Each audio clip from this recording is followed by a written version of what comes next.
오늘 10계명 가운데서 9번째 계명입니다. 거짓 증거하지 말라 말씀하세요. 우리는 어렸을 때부터 이 거짓말과 관련되어 있는 많은 이야기들을 듣고 자랐습니다. 우리 피노키오 이야기 아시잖아요. 이 거짓말하면 코가 길어진다는 재미있는 설정이 있습니다. 그러면 거짓말하면서 부끄러움을 당하고 수치를 당하고 거짓말을 벌여가다가 피노키오가 결국 겪게 되는 최종적인 결론은 뭐예요? 거짓말을 벌이면 사람이 된다는 거예요. 여러분과 저 모두가 거짓말을 벌임으로 말미암아 사람 되게 하시는 하나님의 은혜 가운데 있으시기를 주님의 이름으로 축복합니다.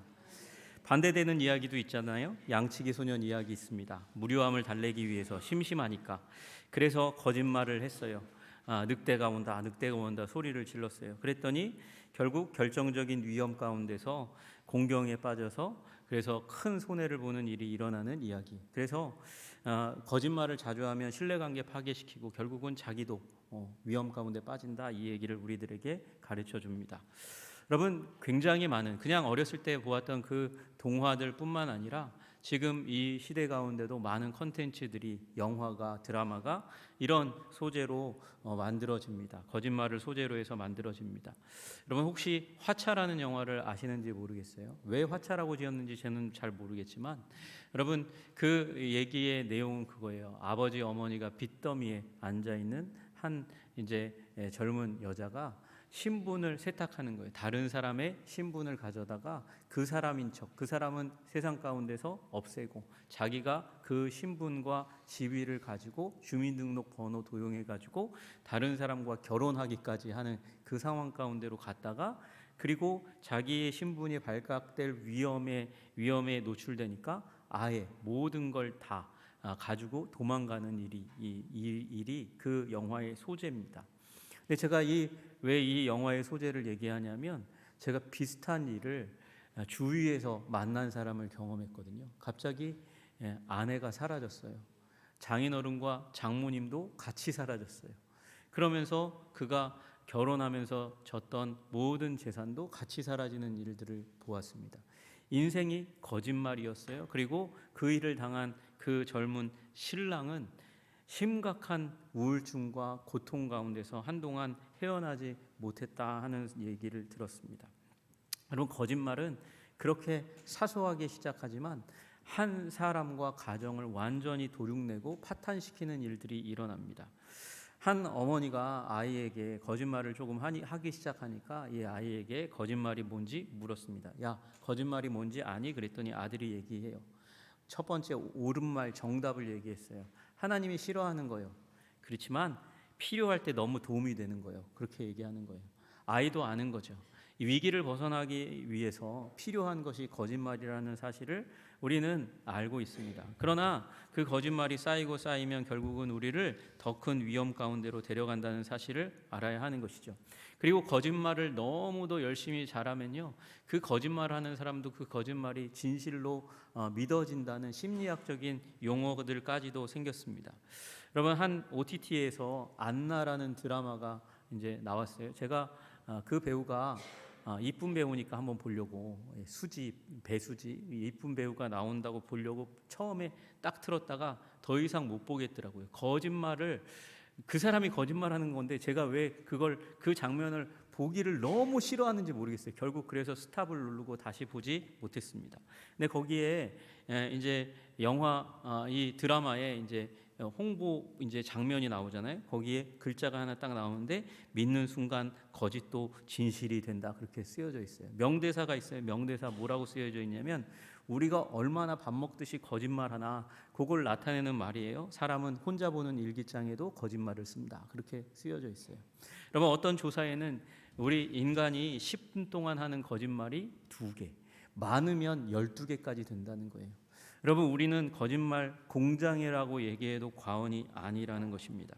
근데 오늘 하나님께서 오늘 우리에게 말씀하세요. 거짓말하지 말라. 여러분, 여기 거짓이라는 말이 우리 출애굽기 20장 7절에도 있지만 이 10계명이 또 신명기 5장 20절에도 있거든요. 이게 단어가 틀려요. 한글로는 다 똑같이 거짓말하지 말라, 거짓이라고 되어 있지만 이 거짓이라는 단어가 약간씩 틀립니다. 여러분 여기 출애굽기에 나와 있는 이 거짓은 셰케르라는 말입니다. 진실되지 않다는 거예요. 허위라는 것이죠. 허위가 무엇입니까? 거짓된 것인데 그럴듯하게 미장한 것이 허위입니다. 거기는 사실에 근거하지 않은 속임의 의도가 거기에 있어서 그래서 셰케를 하지 말아라, 거짓말하지 말아라, 거짓 증거하지 말아라 그렇게 얘기하는데 거짓이라는 단어가 표현되어 있습니다. 또 하나 신명기 5장 20절에는 샤우라는 단어가 사용됩니다. 이건 우리의 본질에 대한 얘기예요. 신실하지 않은 태도를 샤우라고 얘기합니다. 신실하지 않은 태도로 증언하지 말아라 이렇게 얘기하는 거예요. 여러분 그러니까 거짓말은 어떻게 시작됩니까? 여기 우리가 신실하지 않은 것, 믿음이 없는 존재, 텅 빈 존재로 있어서 그래서 그 존재로 말미암아서 우리가 그럴듯하게 자꾸 꾸미려고 포장하려고 진실이 아닌 것을 마치 진실처럼 얘기하는 거짓을 남발하는 일이 일어난다는 것입니다. 여러분 이 단어 우리 여기 출애굽기에 쓰여진 셰케르라는 말과 또 똑같은 단어가 있어요. 우리 출애굽기에 10계명 가운데서 먼저 위에 쭉 올라가서 있었던 망령되이 일컫지 말라. 망령되이도 똑같은 단어 셰케르라는 단어입니다. 헛되게 그렇게 가치 없게 무겁지 않게 가볍게 말하는 것, 그것이 하나님께서 우리에게 원하지 않는 것이다 그렇게 말씀하고 계십니다. 여러분 그러므로 우리가 우리의 본질을 먼저 신실한 존재로 만들어가는 것이 필요해요. 우리가 말을 잘못 놀리는 순간 그 순간 우리는 믿음이 상실된 존재가 될 수 있다는 사실을 기억해야 하는 것입니다. 근데 문제는요, 여기에 증거라는 단어가 쓰여졌다는 거예요. 증거라는 말은 법정 용어입니다. 그 법정에서 이런 일을 하지 말라, 거짓 증언하지 말라 그렇게 얘기하는 것이에요. 여러분 위증은 공정한 재판을 위한 최대의 걸림돌입니다. 그래서 그것을 금하셨어요. 우리 출애굽기 23장 1절에서 3절에서 그렇게 말씀하십니다. 너는 거짓된 풍설을 퍼뜨리지 말며 악인과 연합하여 위증하는 증인이 되지 말며 다수를 따라 악을 행하지 말며 송사에 다수를 따라 부당한 증언을 하지 말며 가난한 자의 송사라고 해서 편벽되이 두둔하지 말라. 그러니까 힘없는 자들이라고 해서 무시해서 위증하지 말라고 얘기하는 것이고요. 그리고 다수를 따라서 사람들이 힘 있는 사람을 따라서 거짓말하지 말라 그렇게 얘기하십니다. 왜 그렇습니까? 위증은 법정을 혼란시키기 때문에 그렇습니다. 법정은 하나님의 공의를 대행하도록 위임받은 곳입니다. 그러면 그곳 하나님의 공의가 서야 하는 곳을 거짓 증언으로 오염시키면 사회의 근간이 흔들립니다. 그리고 이 근간이 흔들리면 사회가 무너질 수밖에 없기 때문에 그래서 거짓 증언하지 말라고 말씀하시는 것이죠.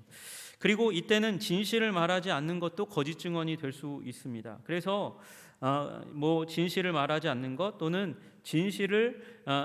허위를 얘기하는 것 둘 다 하지 말라고 얘기하는 것이고 또 사실에 근거한 것이라고 하더라도 지나치게 과장하는 것도 거짓말이 될 수 있으니까 하지 말라고 말씀하십니다. 또 절반의 진실 그리고 절반의 거짓말도 위험한 것이고 본래의 의도를 이렇게 오도하게 만드는 것도 문제입니다. 여러분 우리나라 속담에 그런 말이 있잖아요. 아 다르고 어 다르다고요. 그래서 어를 바꿔서 이 사실관계를 복잡하게 만드는 일도 있을 수 있습니다. 여러분 그러면 하나님께서 징계하시겠다고 말씀하시는 거예요. 여러분 이 징계가 이상한 것이 아닙니다. 이 위증의 문제는 고대 사회 가운데서 언제나 큰 범죄로 여겨졌습니다. 그래서 고대 로마 사회에서도 거짓 증인은 벼랑에서 떨어뜨려 죽여야 한다 그렇게 그 형벌에 대해서 얘기하고 있고요. 애굽에서는 이 위증한 자를 코와 귀를 잘라야 된다 그렇게 얘기했어요. 여러분 그러니까 우리 하나님 나라에도 이게 굉장히 큰 범죄이고 그렇기 때문에 10계명에 9계명으로 말씀하고 계시면서 위증하지 말라 거짓 증거하지 말라 말씀하시는 이 말씀을 아로 새겨야 될 줄로 믿으시기를 주님의 이름으로 축복합니다. 여러분 우리 하나님 나라의 위대한 사람들도 이 거짓말 때문에 얼마나 고통받았는지 몰라요.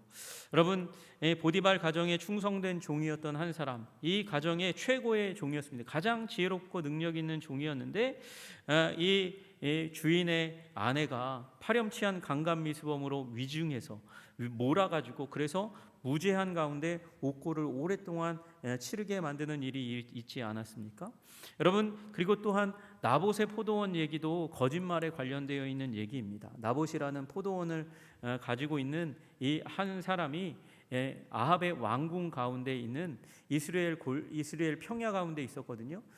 이 이스라엘이라는 곳은 하나님이 씨를 뿌리셨다는 곳이에요. 하나님이 씨를 뿌리셨다는 명칭을 가지고 있으니까 얼마나 농사가 잘 되겠습니까? 풍성한 포도원이 이루어지는데, 그런데 그 포도원을 이 아합이 갖고 싶은 거예요. 갖고 싶은데, 그래서 돈을 주겠으니, 아니 그보다 더 좋은 땅을 주겠으니, 그러니까 내 왕궁 가까이에 있는 너의 포도원을 나에게 달라, 그렇게 팔아라 얘기했지만 이 아합의 제안에 나봇이 거절합니다. 왜요?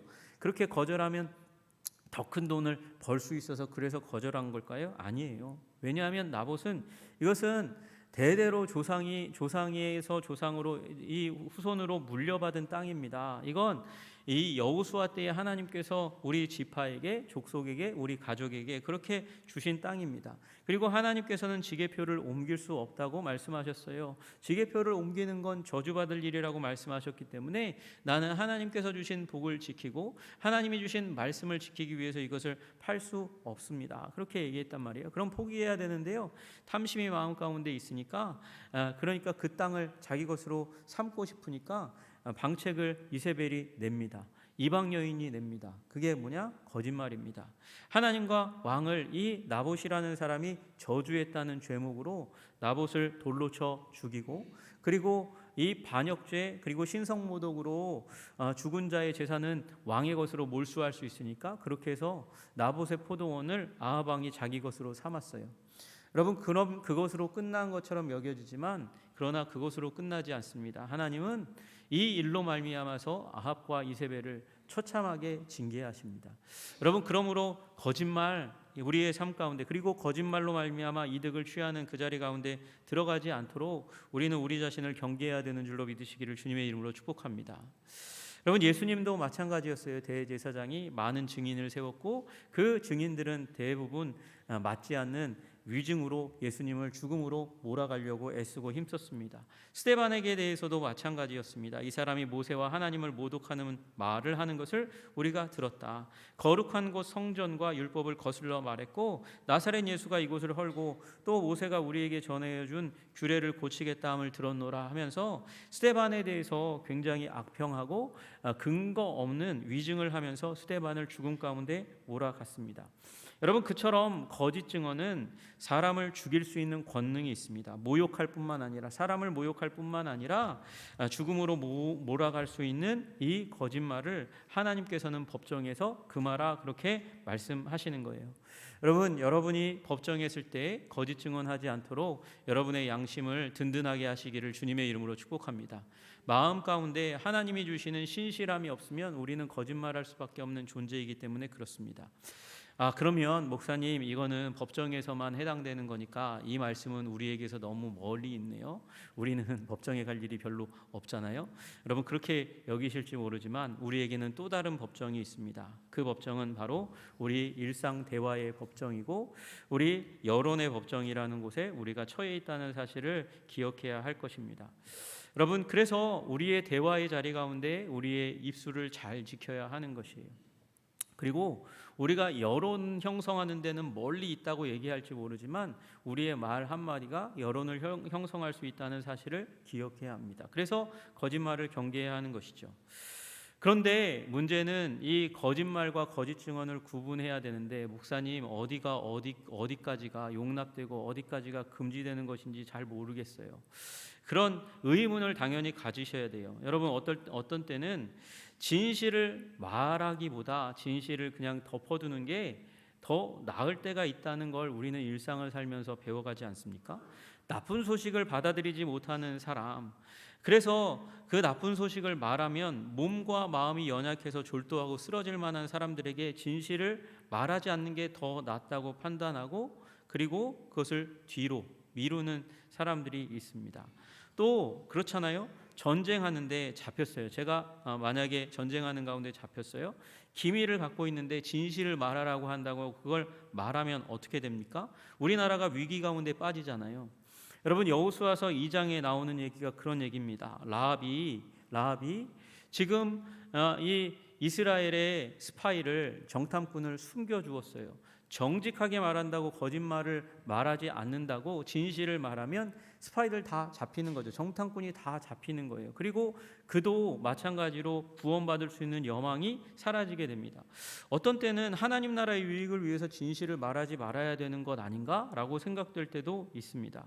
또 여러분, 악한 사람에게는 진실이 위험한 협박의 도구가 된다는 것을 우리는 잘 알고 있지 않습니까? 그걸 무기로 해서 사람들을 위협하고 협박하고 약점 잡아서 지배하려고 하는 일들이 있습니다. 그래서 어떤 사람에게는 진실이 오히려 더 이 악한 결과를 초래하게 만드는 일들도 일어납니다. 또 마찬가지예요. 공무원도요. 공공정책의 기밀을 잘 지켜야죠. 진실을 말하라고 한다고 그걸 얘기하면 비밀이 유지되지 않아요. 그래서 공공정책의 비밀이 흘러나가면 그로 말미암아서 공익이 해쳐지는 일들이 일어납니다. 여러분, 그래서 말 자체보다 더 중요한 것이 무엇이냐면 그 말을 하는 그 의도와 목적이 너무도 중요한 것이에요. 의도와 목적이 순전하고 순수해야 하는 것입니다. 여러분, 그럼에도 불구하고 이 거짓을 섞어서 얘기하는 건 굉장히 위험한 것이에요. 위험한 것이에요. 그래서 우리 언제나 이 의도와 목적을 가려내면서 그 말이 미칠 영향력에 대해서 굉장히 숙고하고 생각해야 하는 것이죠. 여러분, 우리는 도덕형 거짓말을 해야만 할 때가 있습니다. 이걸 얘기하면 그 사람이 상처받고 또 쓰러지고 힘들어하기 때문에, 그래서 덕을 세우는 말로 소위 얘기하는 하얀 거짓말을 할 때가 있어요. 그때에도 이 일이 기도를 담아서 이 일이 그 사람에게 영구적인 상처와 아픔을 남기지 않도록 기도하고 내 영혼이 부패 가운데 끌려가지 않도록 기도하면서 감추는 말을 해야 하는 것입니다. 그리고 교육형 거짓말이 있습니다. 이건 허위라고 얘기할 수 있지만 그럴듯한 말을, 스토리를 만들어내는 거예요. 여러분, 소설과 동화가 바로 이런 교육형 거짓말의 유형입니다. 그러나 그것이 없다고 한다면 그것으로 말미암아 우리는 교훈을 얻을 수가 없어요. 객관적인 교훈을 얻을 수가 없어요. 그거 필요한 부분처럼 여겨집니다. 그러나 사기형 거짓말은 하지 말아야 되죠. 남을 속여서 내 유익을 도모하는 일 하지 말아야 됩니다. 악질형 거짓말이 있어요. 그냥 괴롭히고 망하게 하는 것을 위해서 거짓말하는 사람이 있습니다. 우리가 자주 하는 거짓말은 뭐냐면 농담형 거짓말입니다. 남에게 괴롭히려고 하는 의도도 아니고 내가 유익을 얻으려고 하는 그런 의도도 아닌데 그냥 당장 이 대화 가운데 즐거움을 누리려고 장난 삼아서 하는 농담형 거짓말, 이것도 치명적인 결과를 나타낼 수 있습니다. 또 하나, 남을 기쁘게 하기 위해서 하는 아부형 거짓말, 이것도 여러분, 우리들이 이 유익을 내가 잘 보이게 하기 위해서 하는 말이죠. 위장형 거짓말도 있습니다. 내 진짜는 그렇지 않은데 돋보이게 보여지려고 하는 위장형 거짓말이 있어요. 또 자신의 책임이나 잘못을 피하기 위해서 하는 거짓말들이 있습니다. 이건 회피형 거짓말이라고 할 수 있을 겁니다. 그러나 이 모든 거짓말 가운데서 사단이 역사할 수 있다는 사실을 알아야 되기 때문에 우리는 우리의 대화의 장 가운데서 거짓말을 하지 않도록 애쓰고 힘써야 되는 줄로 믿으시기를 주님의 이름으로 축복합니다. 그 아주 간단하게 대화의 자리처럼 시작된 것 같았어요. 사단이 에덴에 와서 아담과 하와 사이에 끼어들어 가지고 대화하다가 그 가운데서 얘기합니다. 정령 죽으리라 하신 말씀을 부정하고 너희가 결코 죽지 않을 거야. 그 선악을 알게 하는 나무의 열매를 먹으면 너희가 그것을 먹는 날에는 너희의 눈이 밝아져서 하나님과 같이 되어 선악을 알 줄 하나님이 아시기 때문에, 그래서 아주 겁나게 부들부들 떨게 정령 죽으리라 말하고 금하셨지만 그렇지 않아 거짓말을 했어요. 그 거짓말 가운데는 사단의 악의가 담겨져 있었습니다. 인간이 망하기를, 저주받기를, 하나님과 갈라서기를 간절히 원하는 악한 의도를 가지고 있었고요. 또한 거기에는 하나님에 대해서는 교만한 마음을 가지고 있었어요. 하나님이 천지를 창조하셨죠. 그 가운데서 하나님이 지으신 최고의 피조물이 우리가 아니라, 내가 아니라, 천사장인 내가 아니라 인간이라고 하셨단 말이에요. 결코 참을 수 없습니다. 하나님의 창조 세계에 나는 이 회방을 놓고 하나님의 창조 세계를 망가뜨리기 위해서 인간과 하나님 사이에 틈을 내도록 만들겠습니다. 그런 교만의 의도를 가지고 거짓말을 했어요. 여러분, 우리도 악의를 가질 수 있고 교만한 마음을 가지고 거짓말을 할 수 있다는 것입니다. 그 순간 우리는 어떻게 됩니까? 사단을 닮는 거예요. 거짓말을 할 때마다 제 것으로 말하나니 이는 그가 거짓말장이요 거짓의 아비가 되었습니다. 그가 누굽니까? 사단이에요. 우리가 거짓말할 때마다 잘못하면 거짓말장이 거짓의 아비 사단을 닮아서 그렇게 행동하는 일이 일어날 수 있기 때문에 거짓말을 경계하라고 말씀하시는 거예요. 여러분, 거짓말을 경계하시는 여러분들 되시기를 주님의 이름으로 축복합니다.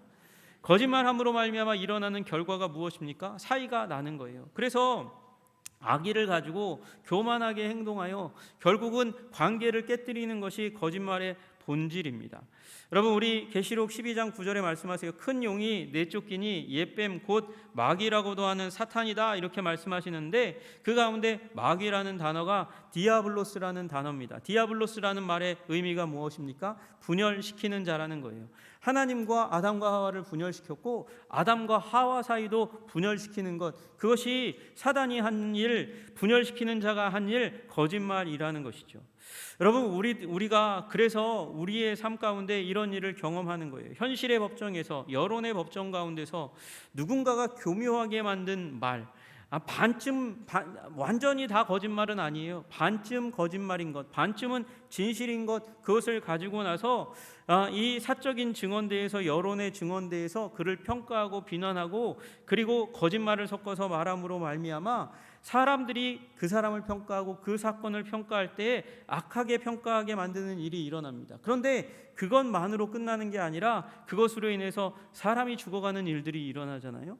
여론 재판에 의해서, SNS를 통해서, 인터넷을 통해서 붙어다니는 그 수많은 악의에 찬 말들 속에서 사람들이 낭망하고 나는 이 세상에 불필요한 존재라는 생각을 하다가 결국 자신의 목숨을 스스로 끊어내는 일들이 일어나는 것이죠.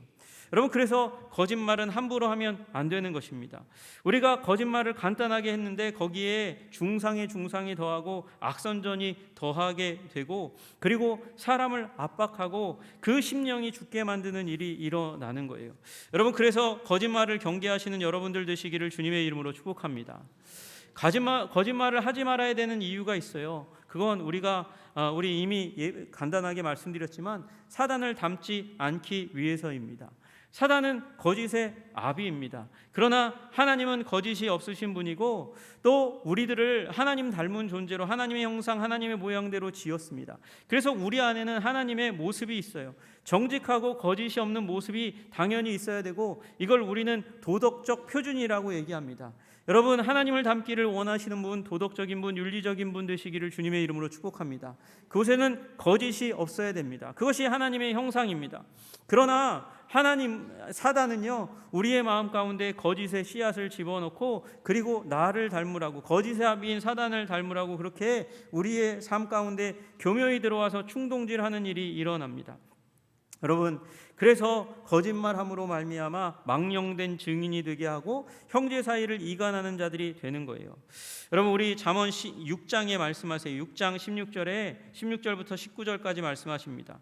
여호와께서 미워하시는 것 곧 그의 마음에 싫어하시는 것이 67가지니 곧 교만한 눈과 거짓된 혀와 무죄한 자의 피를 흘리는 손과 악한 계궤를 꾀하는 마음과 빨리 악으로 달려가는 발과 거짓을 행하는 망령된 증인과 및 형제 사이를 이간하는 자니라. 여러분, 이 67가지라고 얘기하는 그 가운데서 이 세 가지가 바로 이 말과 관련되어 있는, 거짓말과 관련되어 있는 말입니다. 거짓된 혀, 거짓말을 말하는 망령된 증인, 형제 사이를 이간하는 자, 이 모든 자들이 결국은 하나님께서 미워하시는 자라고 말씀하세요. 하나님께서 미워하시는 사단에 속한 일이라고 이야기하는 것이죠. 여러분, 그러므로 사단을 닮은 모습에서 벗어나시는 저와 여러분들 되시기를 주님의 이름으로 축복합니다. 여러분, 아브라함도 이삭도 아내를 누이라고 속였다가 생고생하는 일이 일어나잖아요. 야곱도 거짓말했습니다. 거짓말해서 아비를 속이고 그리고 축복을 받았다가 나중에 무슨 일이 일어납니까? 더 큰 거짓말 가운데 생고생하는 일이 일어나지 않습니까? 삼촌 라반에 의해서 속임을 당하고 그리고 나중에는 가장 자신이 믿는 아들들에 의해서 그 아들들 가운데 가장 사랑하는 아들이 위해를 당하고 그리고 이제 죽었다는 뉴스를 듣고 얼마나 오랫동안 안타까움과 낭만 가운데 살아갑니까? 여러분, 그러니까 우리들도 마찬가지예요. 우리들도 사단의 형상을 벗어나기 위해서 하나님의 형상으로 옮아가게 하시는 하나님의 작업 가운데 거짓말을 버려야 될 줄로 믿으시기를 주님의 이름으로 축복합니다. 여러분, 그리고 우리는 죄성 극복을 위해서 교회 생활하도록 부름받았다는 사실을 기억해야 해요. 여러분, 교회 생활 자체가 이 자리에 여러분과 제가 있고 예배드리고 그 이후에 삶이 있고 가정교회로 묶여진 것이 바로 거짓을 벗어나고 우리 하나님의 형상을 닮아가도록 하시는 작업 가운데 하나라는 사실을 기억하시기를 주님의 이름으로 축복합니다. 갈라디아서 6장 1절에 말씀하세요. 형제들아, 사람이 만일 무슨 범죄한 일이 드러나거든, 그 다음에 교회에 자주 일어나는 일이 무엇입니까? 범죄한 일을 백바이트하는 거예요. 뒤에서 험담하는 것입니다. 자주 말하는 것이에요. 그러나 그렇게 하지 말라고 말씀하시는 거예요. 신령한 너희는 온유한 심령으로 그러한 자를 만나서 바로잡으라고 이야기하는 것입니다. 소문내지 말고 만나서 바로잡아주라고 얘기하는 거예요. 너 자신을 살펴봐. 너도 시험을 받을까 두려워하라. 그리고 너를 돌아보는 계기로 삼으라고 그렇게 말씀하세요. 여러분, 그러니까 소문내는 일이 차단되어야 교회가 온전케 되는 줄로 믿으시기를 주님의 이름으로 축복합니다. 그래서 어거스틴은 자기가 관리하던 수도원의 식당에 하루에 3번 꼭 모일 수밖에 없는 곳이 식당이잖아요. 그 식당에 이런 글을 써붙였어요. 남의 허물을 이야기하는 자는 이 식탁이 환영하지 않습니다. 여러분, 우리 이 얘기는 뭐냐면 어거스틴은 남의 험담하는 사람은 이 밥 먹을 자격이 없다고 얘기하는 것이에요. 밥 먹을 자격이 없다고 얘기하는 것이에요. 여러분, 거짓말을 버릴 수 있는 담대한 하나님의 사람 되시기를 주님의 이름으로 축복합니다. 사도 바울은 또한 에베소서 4장 15절에서 말씀하세요. 오직 사랑 안에서 참된 것을 하여 범사에 그에게까지 자랄지니라. 그는 머리니 곧 그리스도라. 여러분, 그리스도에게까지 우리가 범사에 자라가야 한다고 말씀하시는데 그 길이 있어요. 그 길이 뭐냐? 오직 사랑 안에서. 여러분, 사랑하면 그 사랑한 사람의 허물이 문제가 발견되면 그걸 가지고 동네방네 막 얘기하며 다닙니까? 아니면 감춥니까? 감추어 주는 거죠. 그거 말하지 않으려고 애쓰고 힘씁니다. 비밀이 지켜지기를 간절히 원합니다. 그래서 사랑 안에서 참된 것을 하라고 얘기하고 있어요. 아니, 사랑 안에서 참된 것을 하는 게 뭐냐? 여러분, 이 참된 것이 원래 원어는요, 알레디오라는 말이에요. 그러니까 오직 사랑 안에서 참된 것을 말하라는 거예요. 말하라. 참된 것을 말하라. 여러분, 그래서 사랑 안에서 말만 하는 게 중요한 게 아니라 사랑 안에서 말하는 게 중요한 거예요. 그걸 통해서 우리는 하나님께서 우리에게 주신 정보를 처리하는 부분에 있어서 우리의 동기와 목적을 점검하고, 그리고 사랑 가운데 말하고 거짓말을 하지 않는 가운데서 그 말의 목적을 지켜갈 수 있다고 말씀하시는 것입니다. 여러분, 그건 사람을 섬기는 것이죠. 여러분, 섬기는 사람으로 서시기를 주님의 이름으로 축복합니다. 잠언 16장 28절에 말씀하세요. 패역한 자는 다툼을 일으키고 말쟁이는 친한 벗을 이간하느니라. 여러분, 아주 친한 사이도 이간질되는 일이 있습니다. 그게 말이라는 거예요. 그게 거짓말일 수도 있고 반쯤에 진실을 담은 말일 수도 있지만 그것이 사람들과의 관계를 망치고 한 사람을 완전히 주저앉게 만들 수 있는 길이 될 수도 있다고 말씀하시는 것입니다. 그러므로 거짓말을 경계하고 험담을 경계하시는 저와 여러분들 되시기를 주님의 이름으로 축복합니다. 몰간 블레이크라는 분이 아틀란타 저널에 이런 글을 썼어요. 나는 누구일까요? 나는 곡사포가 터지는 그 소리보다 더 치명적입니다.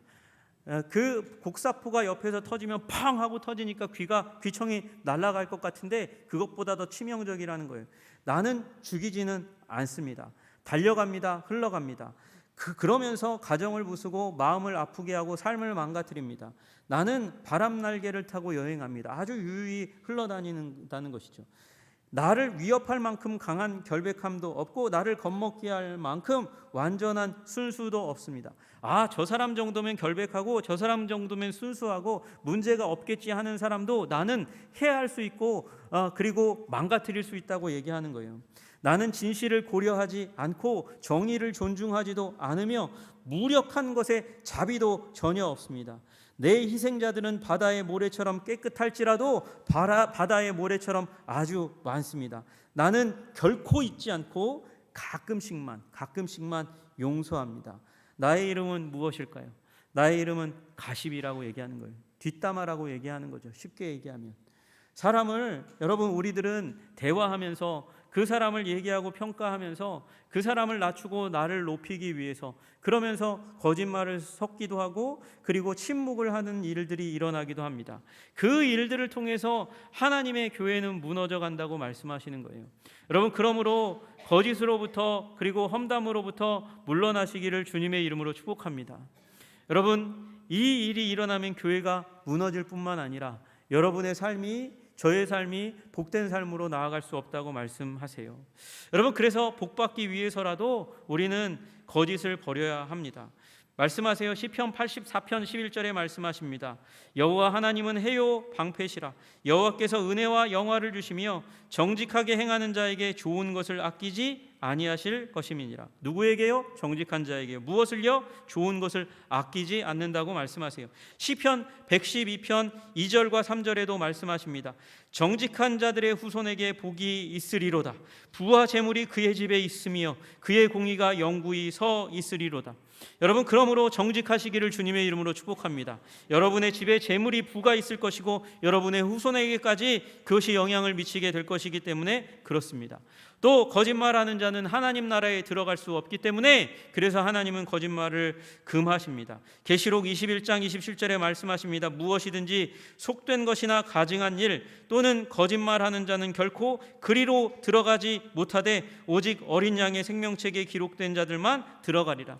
그러니까 일부러 거짓말을 양산하는 사람은 생명책에 기록되지 못하는 사람이고 천국에 들어가지 못하는 사람입니다. 이게 한 번만 나온 게 아니에요. 22장 15절에도 말씀하십니다. 거짓말을 좋아하며 지어내는 자는 다 성 밖에, 천국 밖에 있을 것이라고 말씀하심과 동시에 21장 8절에 거짓말하는 모든 자들은 불과 유황으로 타는 못에 던져지리니 이것이 둘째 사망이라 그렇게 말씀하세요.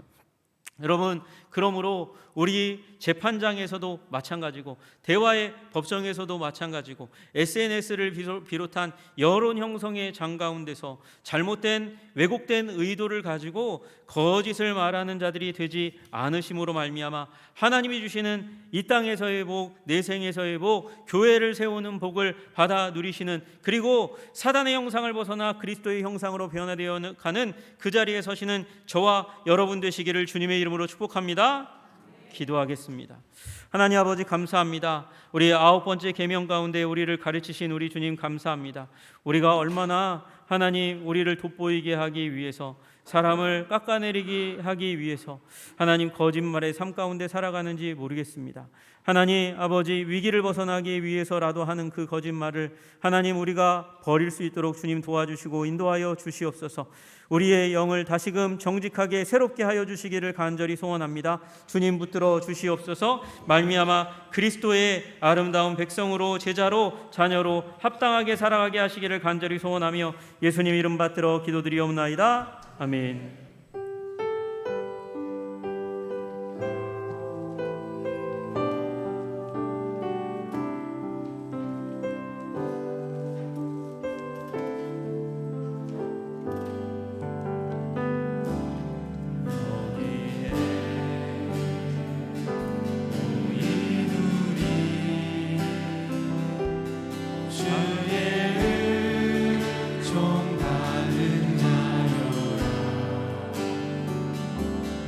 주께서